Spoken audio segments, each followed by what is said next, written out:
आज के इस शानदार एक्सप्लेनर में सभी का स्वागत है। आज हम पृथ्वी की इन जटिल प्रक्रियाओं को एक बहुत ही विशाल कंस्ट्रक्शन साइट की तरह देखने वाले हैं। हमारा मकसद एकदम साफ है, एसएससी परीक्षाओं के लिए सबसे ज्यादा पूछे जाने वाले हाई यील्ड फैक्ट्स को आपके दिमाग में पूरी तरह से फिट करना। भूगोल के ये टॉपिक अक्सर बहुत बोरिंग या भारी लगते हैं, लेकिन सच मानिए, अगर हम इन्हें सही नजरिए से देखें तो ये किसी दिलचस्प कहानी से कम नहीं है। आज हम जियोमॉर्फोलॉजी को डिकोड करेंगे, और वो भी ठीक उसी फॉर्मेट में जिस तरह से एग्जाम में सवाल आते हैं।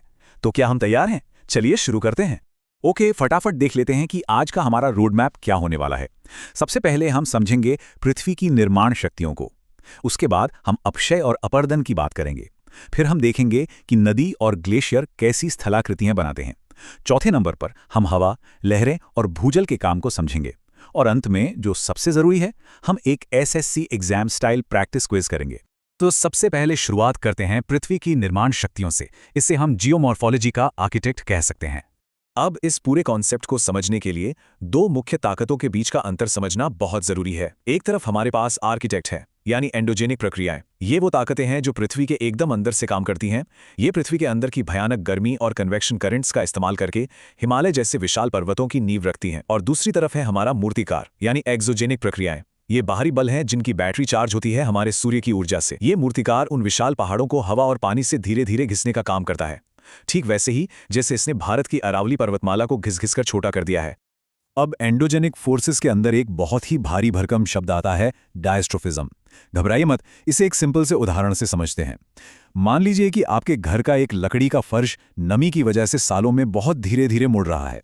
बस ये धीमी और लंबी प्रक्रिया ही डायस्ट्रोफिज्म है। इसके बिल्कुल उलट, अगर आप एक सूखी टहनी को अचानक झटके से तोड़ दें तो वो भूकंप है। डायस्ट्रोफिज्म बहुत ही स्लो प्रोसेस है, लेकिन यही हमारे महाद्वीपों और बड़े पर्वतों को असल में आकार देता है। अब ये डायस्ट्रोफिज्म भी कई तरह से काम करता है, जैसे ओरोजेनिक प्रक्रिया। इसका सीधा सा मतलब है पहाड़ों का बनना। ओरो मतलब पर्वत। जब पृथ्वी का एक बहुत बड़ा हिस्सा या कोई पूरा का पूरा महाद्वीप ही ऊपर उठ जाए या नीचे धंस जाए तो उसे एपेरोजेनिक प्रक्रिया कहते हैं। इसके अलावा भूकंप और प्लेट टेक्टोनिक्स भी इसी का हिस्सा हैं, जो हमारी पृथ्वी की सतह पर अचानक से बड़े बदलाव कर देते हैं।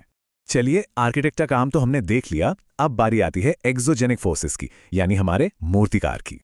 ये बाहरी मूर्तिकार आखिर काम कैसे करता है?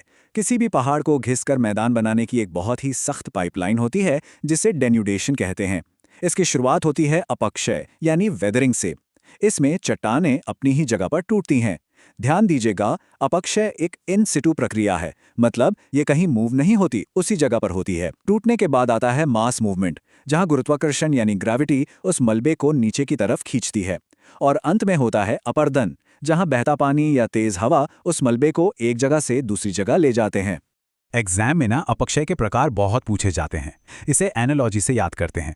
भौतिक अपक्षय में एक शब्द है एक्सफोलिएशन।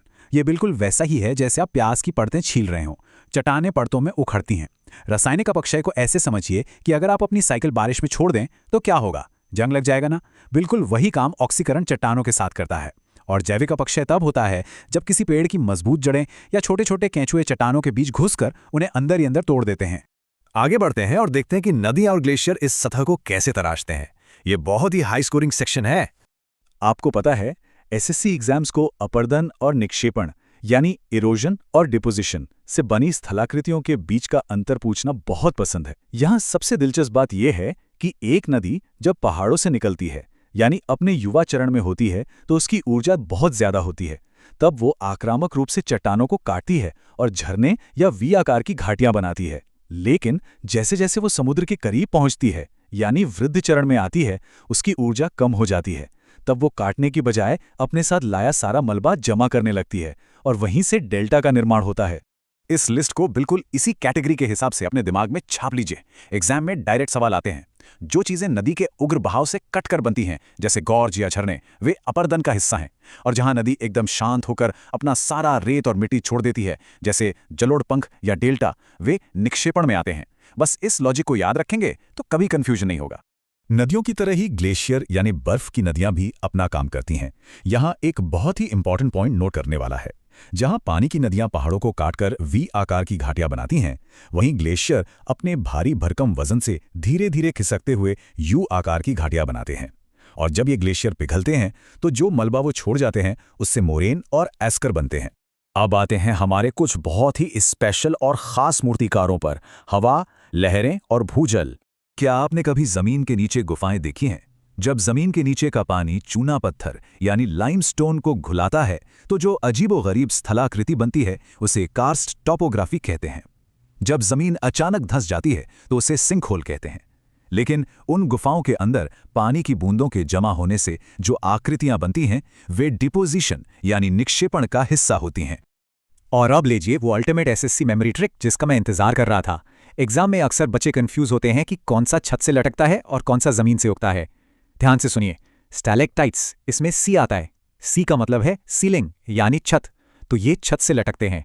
और स्टैलेगमाइट्स इसमें जी आता है। जी माने ग्राउंड यानी जमीन से ऊपर उठने वाला। हो गया ना हमेशा के लिए याद? इसे कभी मत भूलिएगा। इसी तरह समुद्र की लहरें भी पीछे नहीं रहती।